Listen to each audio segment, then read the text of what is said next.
네, 우리 주분들 한번 인사하겠습니다. 하나님이 당신을 향한 좋은 계획이 있습니다. 인사하겠습니다. 네, 하나님께서 당신을 향한 좋은 계획이 있습니다. 아멘. 네, 우리 말씀 같이 읽도록 하겠습니다. 너는 그에게 이르라. 여호와께서 이와 같이 말씀하시기를, 보라, 나는 내가 세운 것을 헐기도 하며 내가 심은 것을 뽑기도 하나니 온 땅에 그리하겠거늘 내가 너를 위하여 큰 일을 찾느냐? 그것을 찾지 말라. 보라, 내가 모든 육체에 재난을 내리리라. 그러나 내가 가는 모든 곳에서는 내가 너에게 내 생명을 노량물 주듯 하리라. 여호와의 말씀이니라. 아멘. 네, 우리는 누군가를 도와 함께 일할 때가 있어요. 이때 칭찬을 들을 수도 있고 책망을 들을 수도 있습니다. 바룩은 예레미야를 도왔기에 사람들에게 위협을 받는 경우입니다. 사실 바룩은 옳은 일을 한 겁니다. 그러나 그에게는 칭찬이 아니라 책망과 위협을 당했어요. 그런데 하나님은 사람들의 평가와 다르게 그에게 축복의 말씀을 하십니다. 예레미야 45장의 내용은 여호야김 4년의 일이므로 유다가 망하기 훨씬 전의 일이에요. 이때 바룩은 예레미야의 설교를 기록하는 일을 하고 있었습니다. 자, 1절 말씀 같이 읽도록 하겠습니다. 유다의 요시야 왕의 아들 요아김 넷째 해에 네리야의 아들 바룩이 예레미야가 불러주는 대로 이 모든 말을 책에 기록하니라. 그때 선지자 예레미야가 그에게 말하여 이르되. 자, 바룩은 예레미야의 설교를 몇 번에 걸쳐서 기록했어요. 그래서 그 설교를 가장 많이 듣고 생각한 사람입니다. 바룩은 단순히 예레미야 설교를 기계식으로 기록한 것이 아니라 그것을 믿었고 깊이 묵상했습니다. 그 결과 바룩의 마음속에 깊은 침체가 왔습니다. 자, 3절 우리 같이 읽도록 하겠습니다. 내가 일찍이 말하기를 화로다. 나는 나의 탄식으로 피곤하여 평안을 찾지 못하도다. 자, 바룩이 예레미야의 설교를 듣고 깊이 근심하게 된 이유는 두 가지입니다. 하나는 하나님의 말씀을 가지고 예루살렘을 보니까 이 나라가 영적으로 너무 병들었던 것을 알게 된 겁니다. 하나님 말씀을 가지고 이 세상을 보는 자체가 그에게는 큰 충격이었는데 더 큰 충격은 이 예루살렘의 병은 결코 고침을 받을 수 없다는 사실이에요. 망하는 게 정해져 있는 겁니다. 결국 바룩이 기록하고 있는 하나님의 말씀은 유다를 살리지 못하는 말씀이 되는 겁니다. 예레미야는 목이 터져라 이 말씀을 외치지만 유다는 이 말씀을 거부하고 바벨론에 의해서 망하고 말 것입니다. 바룩의 마음속에는 굳이 망할 말씀을 위해 기록하고 이렇게 어려움을 당해야 할 이유가 있느냐는 생각이 들었던 겁니다. 사실 병원에서 의사가 살 가망이 없는 것 같은 사람은 자꾸 치료한다고 고통을 주지 않습니다. 그냥 먹고 싶은 거 먹고 하고 싶은 거 하면서 편안하게 지내도록 합니다. 근데 망할 수밖에 없는 나라를 위해서 이렇게 애쓸 필요가 있겠습니까? 그러나 얼마든지 가능성은 있어요. 아무리 유다 백성들이 회개하지 않을 것이 뻔하다 해도 완전히 망하기 전까지는 기회가 있습니다. 인간적인 생각과 교만을 버리기가 어려운 것이 사실이에요. 그렇지만 하나님의 백성들이 자존심과 고집을 버리고 하나님 앞에 항복하기만 하면 결국 길은 있습니다. 자, 예레미야 29장 11절 같이 읽겠습니다. 여호와의 말씀이니라. 너희를 향한 나의 생각을 내가 아나니 평안이요 재앙이 아니니라. 너희에게 미래와 희망을 주는 것이니라. 길이 있기 때문에 그렇게 하나님이 예레미야를 통해서 말씀하시는 겁니다. 어려운 것은 유다를 살리는 것이 아니라 그들이 자존심과 욕심을 버리는 거예요. 이스라엘이 우상을 좋아했던 이유는 얼마든지 자기가 우상을 조종할 수 있었기 때문에 그래요. 여러분, 우상은요 하나님의 뜻을 찾을 필요도 없고 하나님께 자신을 맞출 필요도 없습니다. 우상은 죄를 책망하지도 않습니다. 우상은 무조건 미래가 내가 원하고 생각하는 대로 잘 된다고 약속함으로 이스라엘 백성들이 우상을 좋아할 수밖에 없어요. 하나님의 바벨론을 세우신 이유는 우상의 나라를 심판하기 위해서입니다. 유다는 정상적으로 하면 망할 이유가 없는 나라였어요. 정치적인 유다 백성들은, 정상적인 유다 백성들은 우상을 섬기지 않기 때문입니다. 그런데 유다는 다른 나라와 교류하기 위해 우상을 섬겼어요. 그뿐 아니라 이제는 우상에 깊이 인이 박혀서 하나님이 아무리 책망하셔도 우상을 버리지 못합니다. 바로 여기에 죄의 심각성이 있습니다. 사람들마다 자기 스스로 죄를 청산하고 정리할 수만 있으면 하나님이 굳이 심판하실 이유가 없습니다. 그러나 사람들은 한번 죄에 빠지고 나면 자기 힘으로 죄를 끊지 못하고 죄의 노예가 되어 버립니다. 우리는 사람들과 어울려 살아가고 있어요. 그러다 보면 사람들과 어울리기 위해 좋지 못한 것을 접할 때가 있습니다. 술, 담배 등 처음에는 어느 정도 선을 지킨다고 생각합니다. 그러나 인간은 좋지 못한 것을 접하면 선을 지키기가 쉽지 않아요. 계속 빠져들어갑니다. 그러다가 인이 박혀요. 인이 박히면 끊기가 쉽지 않습니다. 그래서 결심하고 자신을 처음부터 지키는 것이 중요합니다. 신앙생활에 도움이 되지 않는 것은 허용하지 않겠다고 결심하고 주의하는 겁니다. 만일 허용했다면 빨리 나오려고 해야 합니다. 그리고 주위의 도움을 요청하며 그런 환경에서 벗어나야 돼요. 여러분, 우리에게 희망은 뭔가 하면 사랑이 많은 주님은 끊을 수 있는 힘을 주신다는 거예요. 우리 힘은 안 되는데 하나님은 끊을 수 있는 힘을 주세요. 그래서 우리가 하나님 앞에 나오는 게 중요합니다. 제 고향 교회에 친한 형이 있었어요. 이 형이 대학생 때인 저에게 해준 이야기예요. 20대에 예수님을 만나게 되었고 신앙생활을 했는데 장로님 딸과 결혼하게 됐습니다. 근데 본인에게 가장 큰 고민이 있는데 담배였어요. 담배는 중학교부터 피워서 도저히 끊을 수가 없다고 했습니다. 그래서 제가 형, 왜 이랬어? 그러니까 야, 하다 보니까 그렇게 됐다 그러는 거예요. 그리고 막 후회한다는 거예요. 이렇게 왜냐하면은 장인어른 장모님 집에 가면 담배 냄새가 난다는 거예요. 그거 다 아는데 모른 척 해주는 거죠. 정말 끊고 싶다는 거예요. 내가 그래도 그렇지 어떻게 중학교 때부터 했냐 그러니까 야, 하다 보면 그럴 수 있다 그러더라고요. 결혼을 앞두고 끊고 싶은데 도저히 자신이 없대요. 고민하다 처음으로 기도원에 올라갑니다. 그곳에서 정말 솔직하게 간절하게 기도를 했답니다. 기도원이라는 것을 처음 가봤대요. 하나님, 제 힘으로 끊을 수 없습니다. 도와주세요.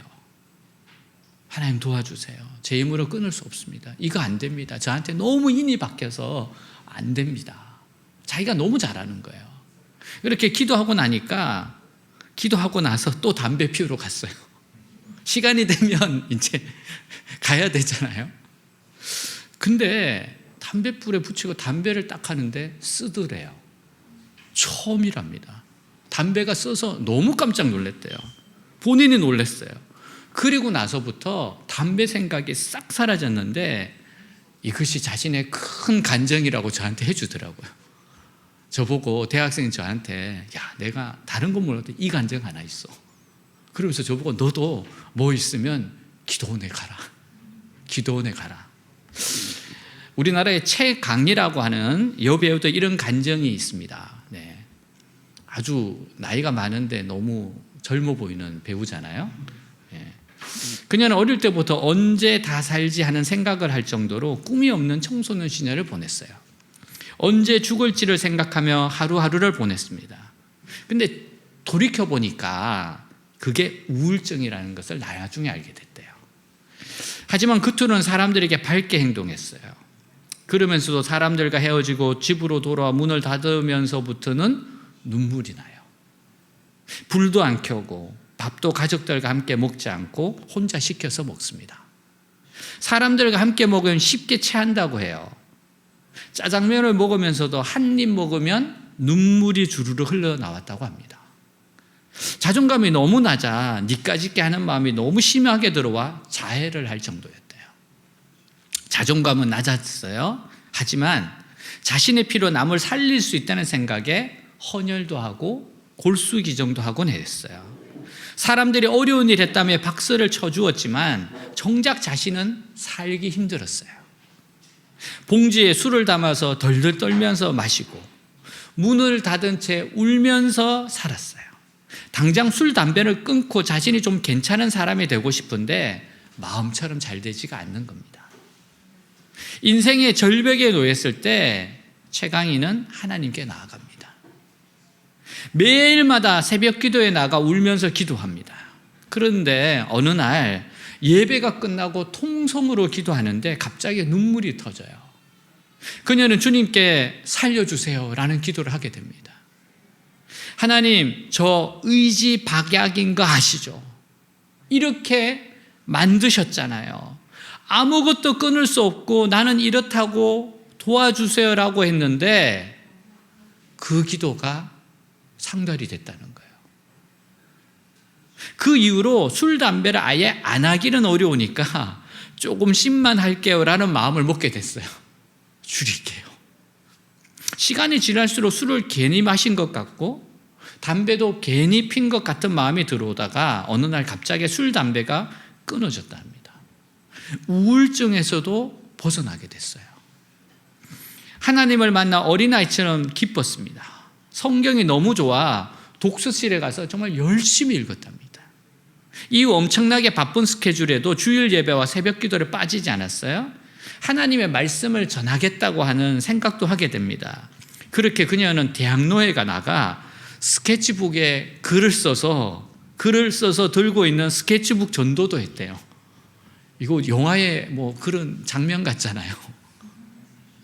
주일 잘 보내고 계세요? 이렇게 스케치북이 있어요. 혹시 예배 못 드려서 찝찝하셨어요? 지금 함께 예배 드려요. 인디 음악 하는 친구와 버스킹을 하면서 전도도 했습니다. 노방전도하는 최강희에게 이전 매니저는 이렇게 전도하는 것보다 배우 활동을 열심히 하는 게 더 좋지 않을까라고 물었어요. 이 말에 최강희는 나는 그냥 복음을 전하는 게 좋아. 어떻게 보면 그냥 촌스럽고 욕먹기 좋지만 거기에 힘이 있어. 내가 만난 자유와 평안의 예수님을 모두가 만났으면 좋겠어. 그의 진심이었습니다. 그녀는 자신이 만난 예수님은 자유라고 말해요. 그리고 그녀가 세상에서 말하는 자유나 마음대로 하는 행동들은 오히려 자신을 진정 자유롭게 하지 못한다는 것을 삶에서 깨달았다고 합니다.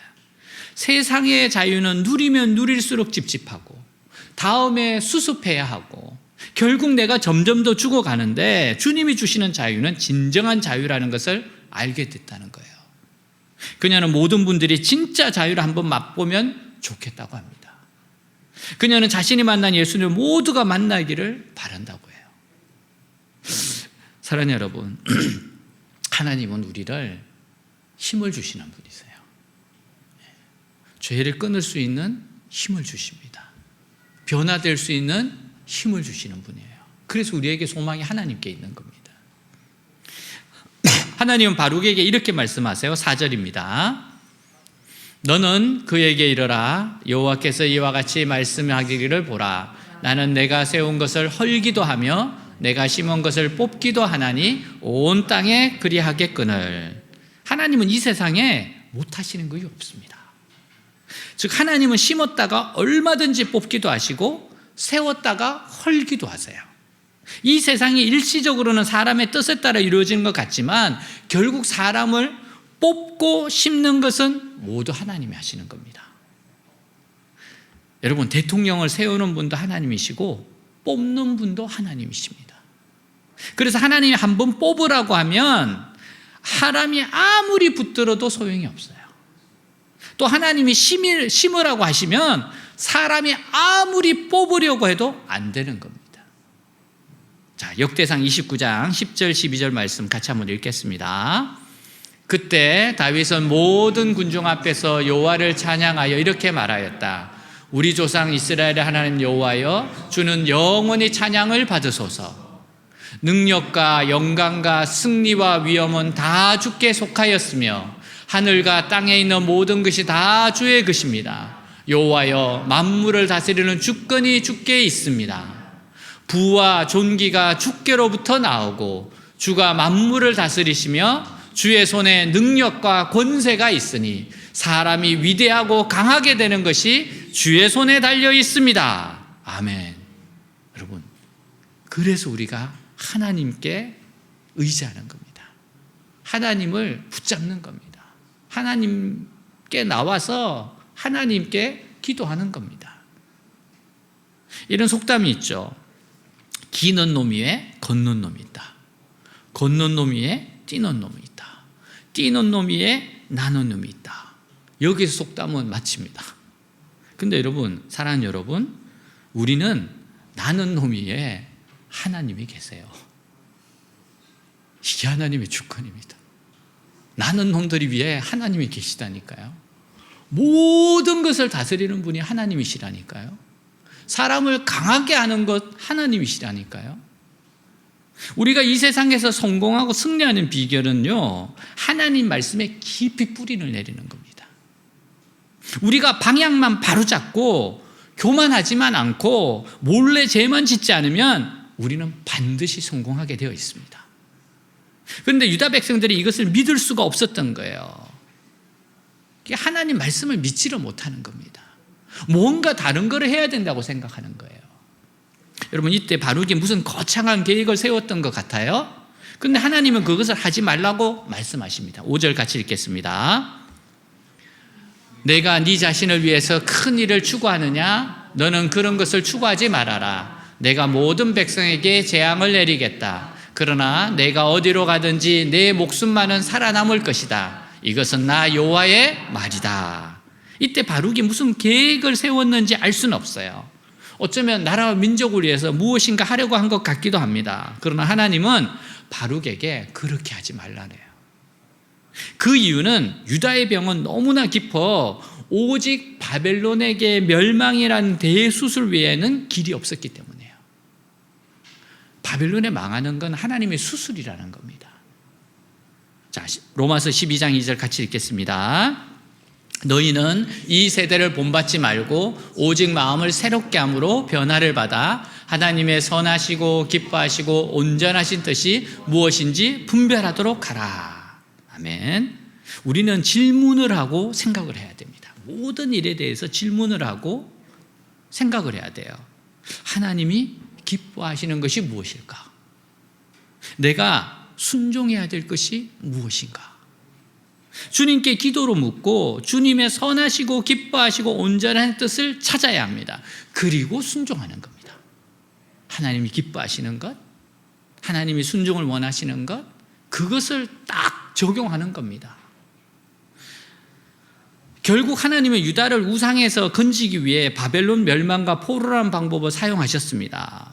그런데 얼마나 우상이 질긴가 하면 포로에서 살아남은 자들조차도 우상을 섬기기 위해서 가지 말라고 하는 애굽으로 내려가는 겁니다. 하나님은 바룩이 엄청난 재앙 가운데 살 것이라고 약속하셨어요. 사랑하는 여러분, 우리가 살 수 있는 길은 예수님이 말씀하시는 좁은 길로 가는 겁니다. 예수님이 말씀하시는 좁은 길로 가는 게 사는 거예요.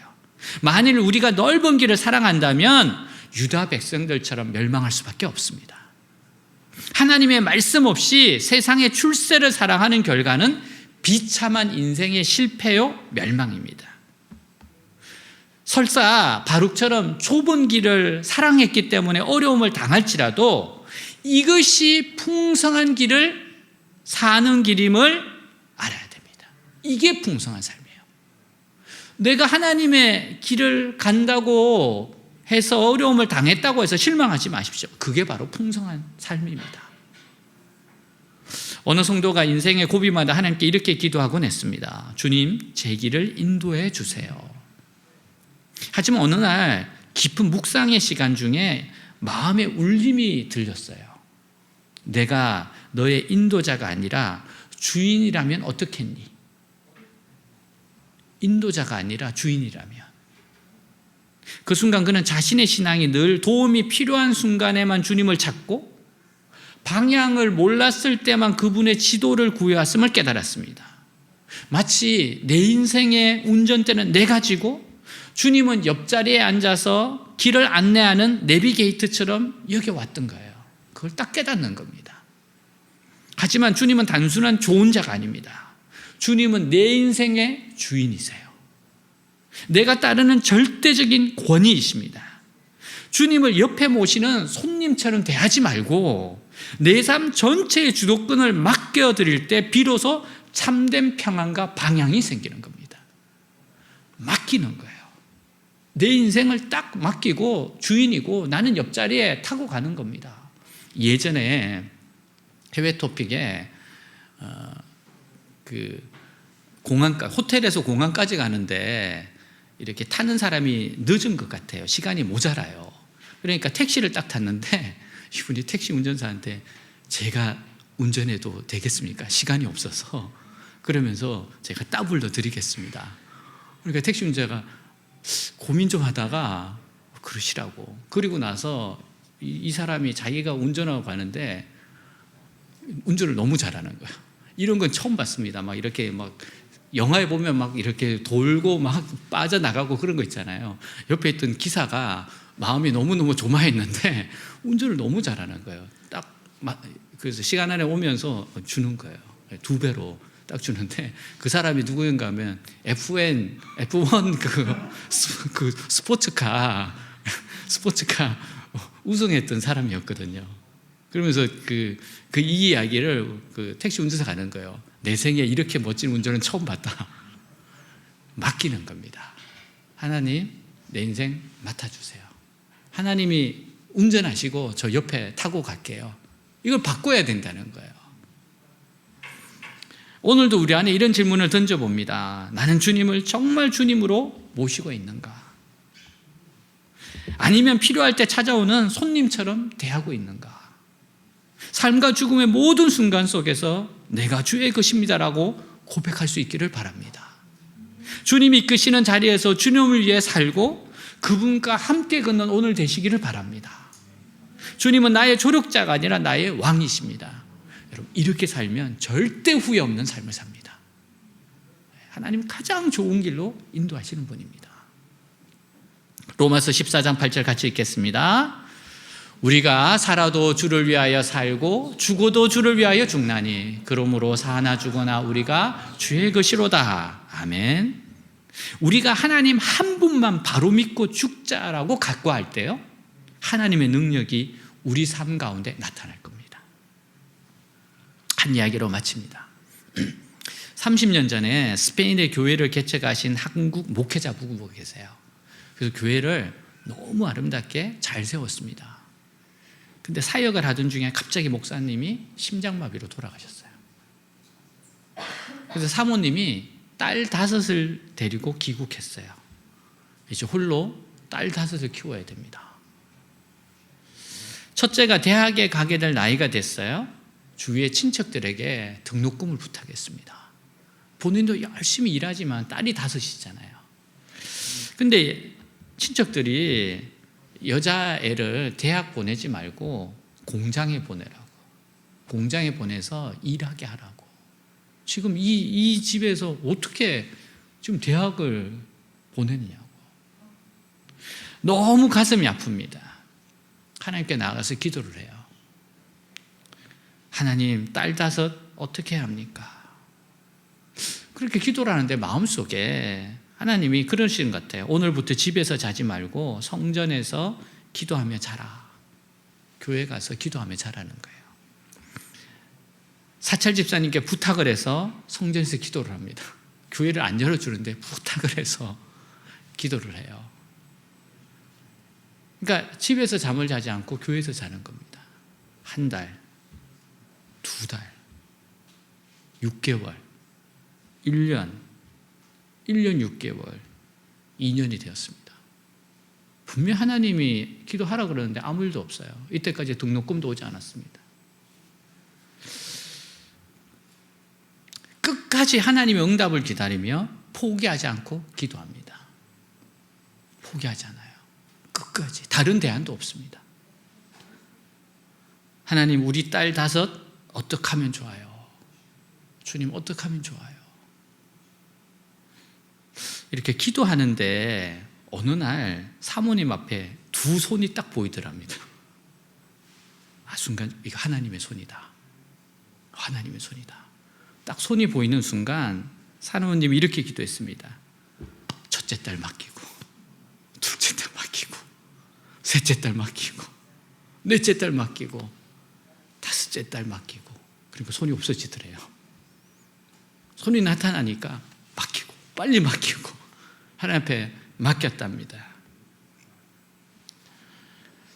자, 근데 그 다음 날부터 놀라운 일이 벌어져요. 미국에서 미국 분이 연락이 왔습니다. 첫째 딸 소식 들었대요. 미국으로 보내십시오. 제가 가르치겠습니다. 미국으로 갔습니다. 첫째 딸은 박사가 됐어요. 공부를 진짜 박사까지 시켜줬어요. 그리고 심장내과 의사와 결혼했습니다. 둘째 딸은 독일 사람이 전화 와서 독일로 보내래요. 베를린 대학에서 작곡 박사가 되어서 치과 의사와 결혼했어요. 딸 다섯을 외국인이 박사로 만들어줬습니다. 4명이 의사와 결혼했고 1명은 록펠러가와 일하는 비즈니스맨과 결혼했어요. 등록금 걱정하며 딸들을 공장에 보내야 할 정도로 힘들던 사모님의 2년 기도에 응답하셨습니다. 하나님은 선하신 분입니다. 하나님 선하신 분이에요. 이사야 58장 11절 같이 읽겠습니다. 여호와가 너를 항상 인도하여 메마른 곳에서도 내 영혼을 만족하게 하며 내 뼈를 견고하게 하리니 너는 물된 동산 같겠고 물이 끊어지지 아니하는 샘 같을 것이라. 아멘. 우리가 하나님 한 분만 바로 믿고 죽자라고 각오할 때 하나님의 능력이 우리의 삶 가운데 나타날 겁니다. 아멘. 네, 다 같이 일어나겠습니다.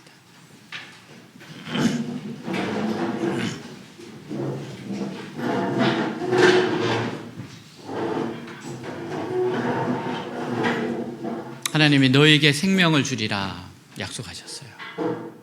너에게 생명을 주겠다. 하나님이 들어주지 못할 기도가 뭐가 있습니까?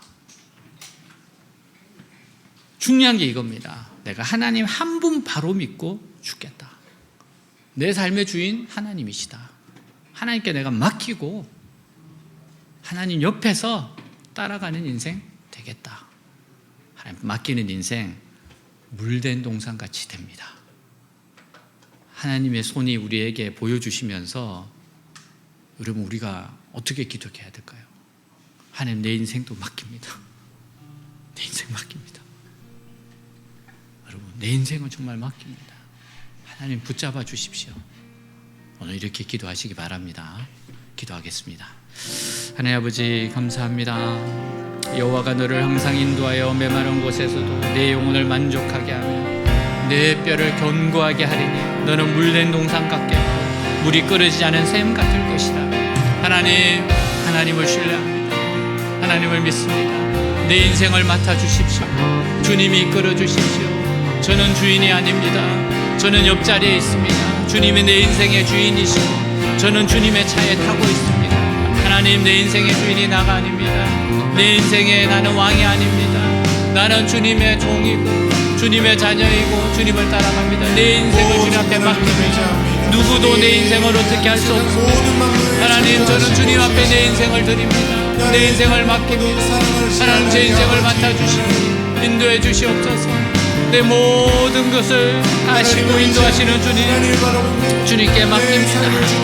아버지 내 생각과 내 고집과 내 자존심이 죽고 내 인생을 주님 앞에 맡깁니다. 주님 맡깁니다. 주님 손에 맡아주십시오. 주님 맡아주십시오. 주님이 맡아주십시오. 주님 나의 인생을 우리의 인생을 하나님 우리의 교회를 주님 맡아주십시오. 주님 앞에 맡깁니다. 주님 맡깁니다.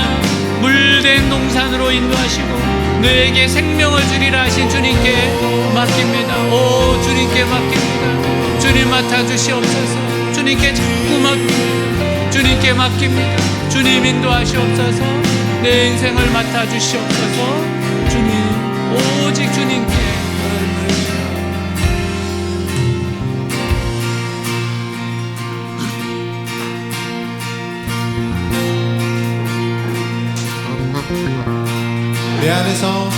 내 안에서 내가 산다면 육체의 열매를 맺으며 내 안에서 주가 산다면 성령의 열매를 맺으리.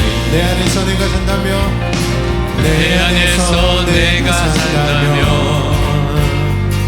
육체의 열매를 맺으며 내 안에서 주가 산다면 성령의 열매를 맺으리. 나는 죽고 주가 살고 나는 없고 주만 있으며 이 땅에서 하나님의 아름다운 나라 이루리. 나는 죽고 주가 살고 나는 없고 주만 있으며 이 땅에서 하나님의 아름다운 나라 이루리. 내 안에서 내가 산다면 육체의 열매를 맺으며 내 안에서 주가 산다면 성령의 열매. 우리 한 번 더. 내 안에서 내가 산다면 내 안에서 내가 산다면 육체의 열매를 맺으며 내 안에서 주가 산다면 성령의 열매를 맺으리. 나는 죽고 주가 살고 나는 없고 주만 있으며 이 땅에서 하나님의 아름다운 나라 이루리. 나는 죽고 주가 살고 나는 없고 주만 있으며 이 땅에서 하나님의 아름다운 나라 이루리.